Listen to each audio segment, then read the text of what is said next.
I saw something like an immense honeycomb, dripping black honey.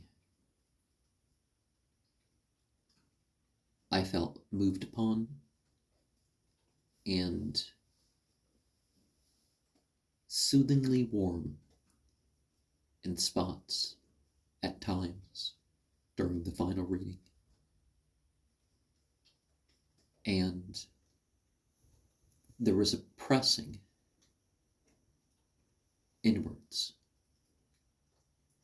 And finally,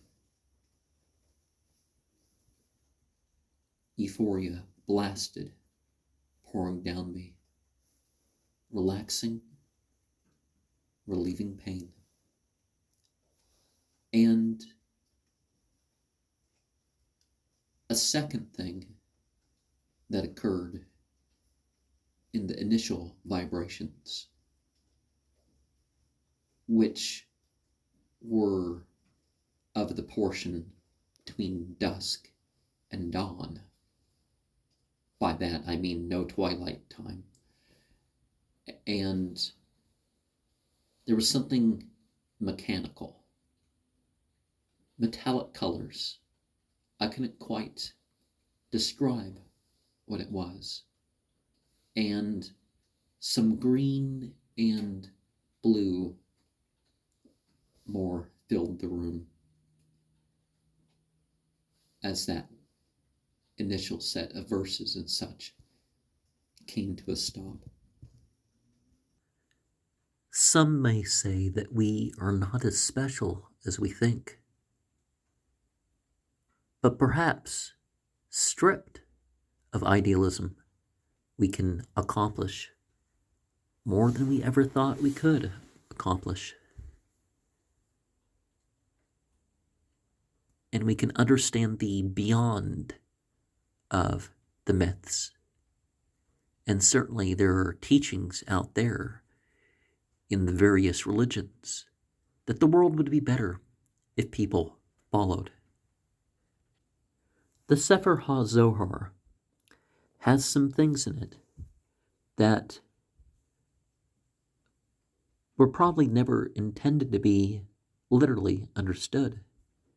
They were fables. And fables of ideals or ways to go. And I wouldn't have used the reference to Lolita, but the female muse, the female in all her aspects, particularly, the age of child production onwards is the focus here, as far as I know from the references of the list. And,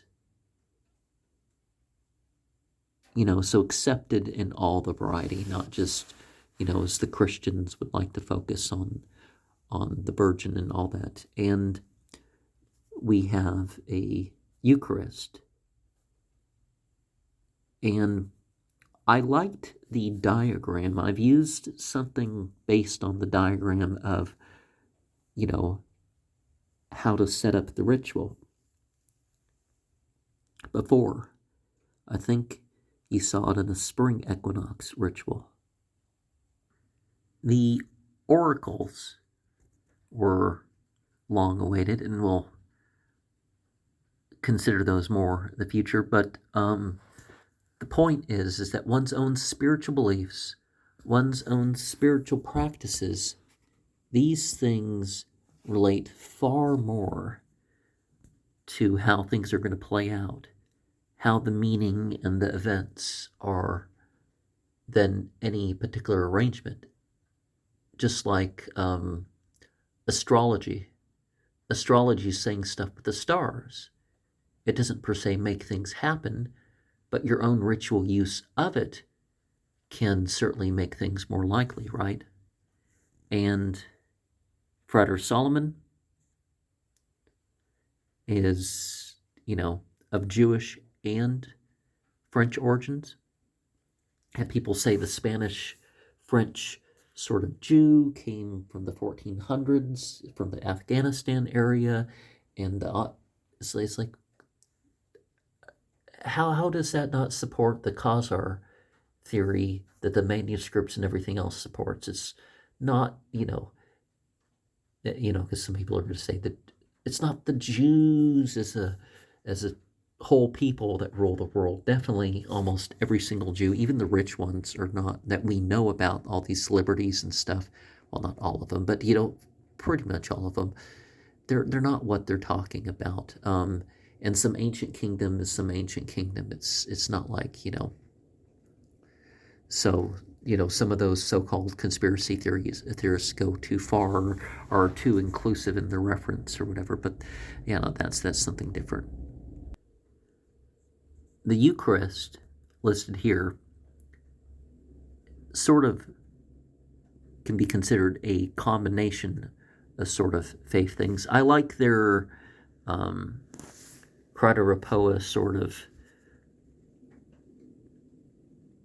elemental cross a little bit more than the Golden Dawn one. Of course, the Golden Dawn one's smoother, so there's benefits to each of it. But I wonder which one's going to be next. Was it the violet rays, number 4? And then you have blue and red are the first two. And so we got orange and black and white and yellow as colors we could use here, because we've already had Jupiter, Mars, Venus, and Moon, so then maybe we wouldn't have white.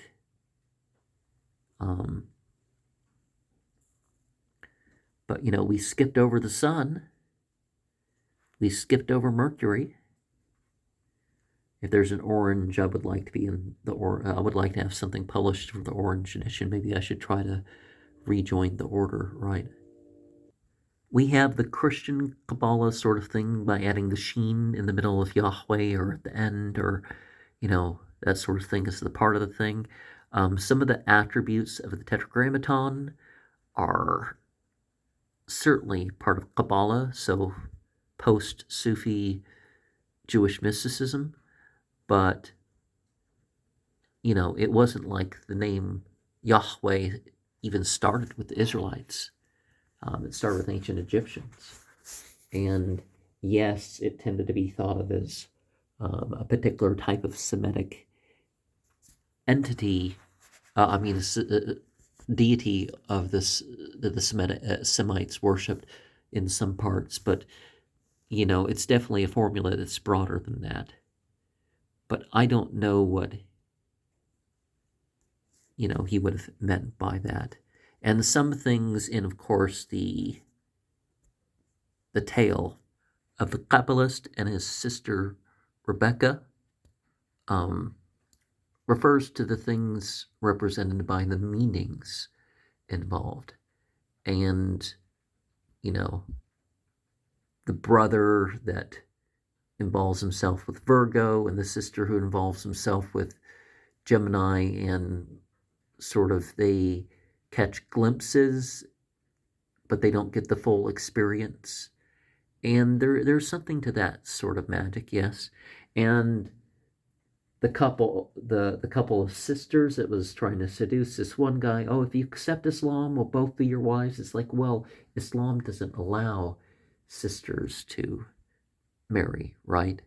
And I have literally held books in my hand by churches that were telling people to get into relationships to seduce them through sin, in order, which would regularly be sin, to convert them towards Christianity.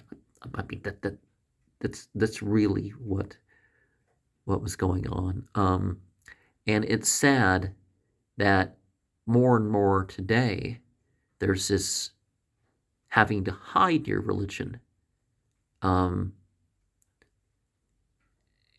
those who aren't Christian are, again, perhaps even in my country, going to have to, are going to feel like they have to hide what they really are for their safety.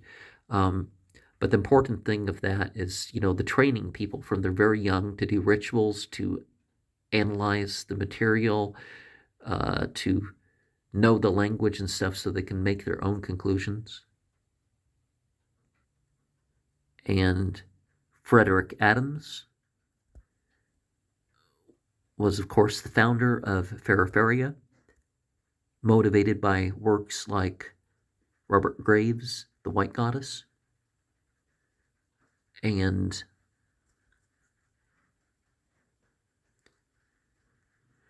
the maiden is the focus, but the mother and the crone is, of course, the extension. People think of him as sort of a William Blake of our times. His art sort of has that sort of thing. And Karapoke Runyon relates how him and his wife were put through the Feraferia marriage, and how the whole movement was sort of set up to, transcend political correctness, mere revolution and stuff, but sometimes that sort of stuff is where things start. We don't need to force art, but we should be trained. We don't need to go against the rational. And perhaps we can share something beyond the limits of what's assumed to be magic.